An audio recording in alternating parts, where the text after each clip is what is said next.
You know, there's two ways to produce video content. One is to think ahead of time. What does my audience want to hear? What are the problems that I think you're dealing with? What's gonna make me look sexy? What's gonna be attractive? What's gonna sell? That's one way.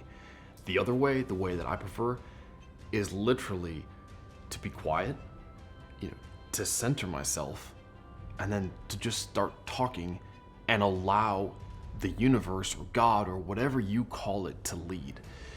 We have this problem that we deal with by which we've decided what is good for us.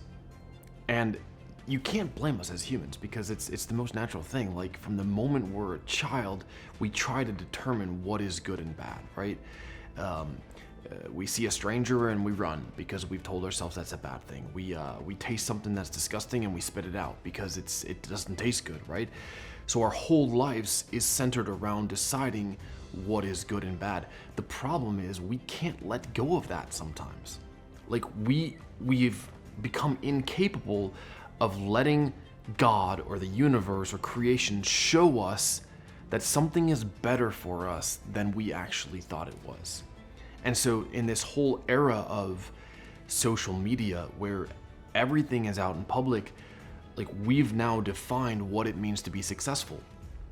As a parent, I see parents of other kids and I look at those kids and I'm like, damn, that kid does something better than mine. And then I stop myself and I say, well, why is that necessarily better? I look at another kid and maybe he's more confident. Maybe he's more type A and he's like a go-getter. And then I look at my child and they're more reserved. What makes that child better than mine? And this has really like penetrated every aspect of our lives. Like 99% of us would probably say it's better to have more money than less money. Why? And I know like you're gonna give 1,000,001 reasons right away before you stop and think of why it's better to have more money. But I want to challenge you to say, like maybe there are forces at work that will show you that the way things happen is actually better than the way that you think they should happen. And that to me is the ultimate ingredient to our evolution, is believing that there are forces at work that are going to bring us places if we collaborate with them. They're going to bring us to places that, number one, we never imagined. Number two, may not look like we thought that they would look. I use the example of divorce a lot. Like, what person gets married thinking that they're going to get divorced? Like, I don't think anybody, honestly. I mean, maybe there's people out there. You tell me. There's always an exception, but that doesn't mean that divorce doesn't end up being a good thing. Is it painful? Absolutely. Is it what you wanted? No, but can it become the best thing for you in that moment? Absolutely. And we have to do that with every aspect of our lives. So I sit down here to do video content, and I can pre-think and conceptualize and structure everything I want to say and have it comes out, or I can get in tune with that inner compass. I can align myself with what I believe is energy that pervades our entire universe. Again, whether you believe in God or not, it doesn't matter. There is energy at work, and when you align with that, you believe that it's taking you along the best path, even if those things are painful. Even if as a parent you see another kid who seems better than your kid, maybe he looks smarter than your kid, maybe he's more handsome than your kid, right? And you think like, I want my kid to be that. You've got to let go of those expectations. And that's the freedom I talk about in my book. That's the freedom of being uncollared, is that we have all of this pre-programming that's taught us what is good and what is not. I am so haunted by a phrase from John Hughes' film, The Breakfast Club. Those kids are all sitting together, and they are the epitome, by the way, of kids who are going against expectations.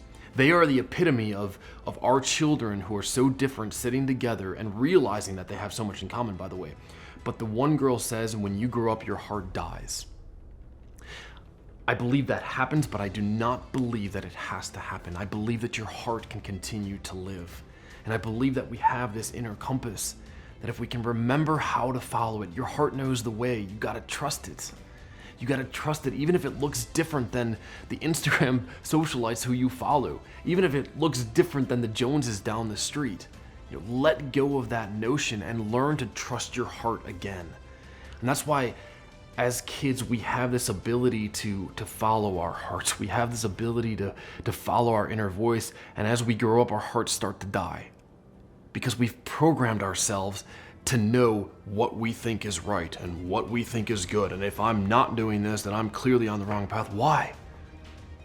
Allow yourself to question it. Allow yourself to have that wonder that says, maybe. And do the experiment for me. Do the experiment for one day. You know, Brian Singer, I think his name was, he wrote the book about letting himself be driven by internal decisions that may not be what he would have done. Do the experiment for 2 days. Just let yourself for once not necessarily do what your brain tells you to do. Try to let yourself do what your heart tells you to do. And rediscover that inner child. Rediscover that child that's so pure, that experiences wonder. That child that doesn't compare himself. Children don't think that they're fatter than their friends. They don't think that they're nerdier than their friends. They don't. That all comes later. Once they get exposed to the adult world that we've taught kids to live in. Once we've told kids it's better to be skinny. Once we've told kids it's better to be confident.